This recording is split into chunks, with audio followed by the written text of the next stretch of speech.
Kevin Stefanski is finally considering giving up his play-calling duties to offensive coordinator Tommy Rees, a move that could change everything about how this team operates. And as if that wasn't enough, there's another bombshell attached. Shadur Sanders, the quarterback fans have been begging to see back on the field, could be making his long-awaited return. For a fan base that's been through more heartbreak than hope, this is the kind of news that sounds too good to be true. But deep down, everyone knows this isn't some moment of sudden enlightenment from Stefanski. This smells like intervention. Like the higher-ups in the Browns front office have finally had enough of his stubbornness and are ready to pull the plug before things get even worse. For weeks, the pressure has been building, the play calling has been predictable, the offense has looked lifeless, and every post-game press conference feels like a copy-and-paste script of excuses. Now, after countless losses and growing outrage, from fans and analysts alike, something is finally happening behind closed doors. The whispers have turned into leaks, and those leaks are painting a very clear picture. There's an internal power struggle in Cleveland, a quiet war that's been bubbling under the surface for months. Is it Andrew Berry versus Kevin Stefanski? Is it Shadur Sanders versus his own head coach? No one knows the full truth, but one thing's certain. This team is divided, and this decision feels less like strategy and more like survival. Mary Kay's report suggests the Browns are trying to calm a storm that's been brewing for far too long. The timing couldn't be more obvious. After another embarrassing loss, the fan base hit its breaking point.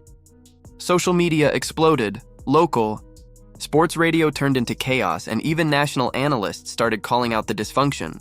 The Browns needed to make a move, any move, to stop the bleeding. And what better way to shift the narrative than by promising change? Giving Tommy Rees the reins to the offense sounds like the beginning of something new. But whether it's genuine reform or just a desperate PR move remains to be seen. Still, if this actually happens, it could mark the start of a genuine turnaround. Shadur Sanders has been the missing piece in this entire puzzle. His absence has been as mysterious as it's been frustrating. Week after week, fans ask the same questions. Why isn't he playing? Why is a promising quarterback sitting on the sidelines while the offense continues to collapse? The official line has always been vague, muttering something about stiffness or injury management, but anyone paying attention could tell it didn't add up. Shedeur has been practicing staying sharp and making it clear through his camp that he's ready. The truth is, he was never really the problem. The problem was the man calling the plays. Stefanski's insistence on sticking with Dillon Gabriel, a rookie clearly not ready for the spotlight, has baffled fans and analysts alike. Every game has been a painful reminder of just how deep this coaching stubbornness runs. While Gabriel stumbled through turnovers and missed reads, Shedeur was forced to watch from the sidelines. The kind of situation that breaks a player's spirit. It's not just bad management, it's personal. There's something deeper at play, something that looks less like football strategy and more like ego warfare. And as reports continue to surface, it's becoming harder and harder to defend Stefanski's decisions. That's why this rumored shakeup feels like a last-ditch attempt to restore balance before the entire season goes off the rails.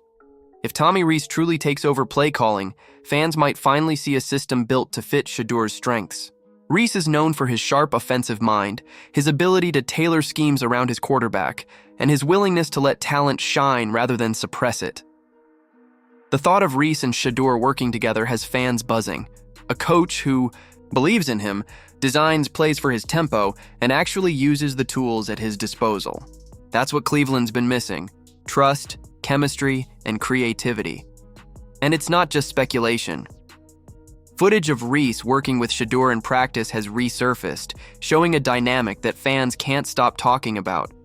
The drills are intense, the timing is crisp, and the mutual respect is obvious. You can see the focus in Shedeur's eyes, the discipline in his movement, and the confidence Rees brings out of him with every throw. It's a glimpse of what the Browns' offense could look like: fast, fluid, and finally functional. Once it feels like there might actually be hope beneath the chaos. But let's be real, Cleveland has been here before. They've sold this dream before, and every time it ends the same way. More promises, more disappointments, and the same old mediocrity. That's why fans are hesitant to celebrate too soon. They've heard change is coming too many times to fall for it again. They need to see it. They need to see Shadur out there under center, commanding the offense, leading drives that don't collapse before the end zone. They need to see Tommy Rees with the play sheet in his hands, not Kevin Stefanski with his arms folded, staring into space after another 3 and out. And as all of this unfolds, accountability has to be part of the story. Because what's happened over the last few months isn't just poor coaching, it's negligence. Stefanski has made one ego-driven decision after another, sacrificing performance for pride. He's risked the careers of talented players, burned through public goodwill, and created a toxic atmosphere that's impossible to ignore. If this shift in play calling actually happens, it shouldn't just be a tactical adjustment. It should be a wake-up call. A reminder that no one, not even the head coach, is above accountability. Even insiders close to the situation admit that Stefanski's grip on the offense has become a liability. Reports suggest he's coming to grips with the sensitivity around Shedur's situation, which in plain English means he's realizing just how badly he mishandled it. But it's too little, too late.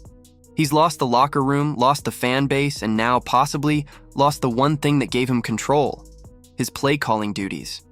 This isn't evolution, it's desperation, and it's about time. Still, you can't ignore what this could mean for the Browns moving forward. If Rees and Shedeur truly click, if they manage to restore rhythm to this offense, then maybe, just maybe, Cleveland can crawl out of this mess. The team has talent, the fans have passion. The missing piece has always been leadership. And if this internal shakeup finally provides that, it could be the start of a redemption arc that no one saw coming. But until it actually happens, skepticism will remain. Fans have every right to question whether this is genuine reform or just a temporary bandage to quiet the noise, because the Browns' problems go far beyond play calling. They run deep, through the decisions, the politics, and the fragile egos running the show. And unless those cracks are fixed, this story will end the same way all Cleveland stories seem to end, in heartbreak. Still, there's a flicker of hope, the kind that makes this city impossible not to root for. If Shedeur truly returns and Tommy Rees takes control, it could be the spark that reignites not just the offense, but the entire organization. Maybe, this time the Browns finally learn that real change doesn't come from slogans or press conferences. It comes from action, from letting talent lead the way and ego step aside. So, what do you think, Cleveland fans? Do you believe this is the start of something real, or just another illusion meant to buy time? Is this the moment Kevin Stefanski finally faces accountability, or will it all fall apart again before it even begins? Drop your thoughts in the comments, and if you've been following this roller coaster of a season as closely as we have, make sure to like this video, subscribe for more updates, and turn on notifications, because trust me, the storm brewing in Cleveland is far from over.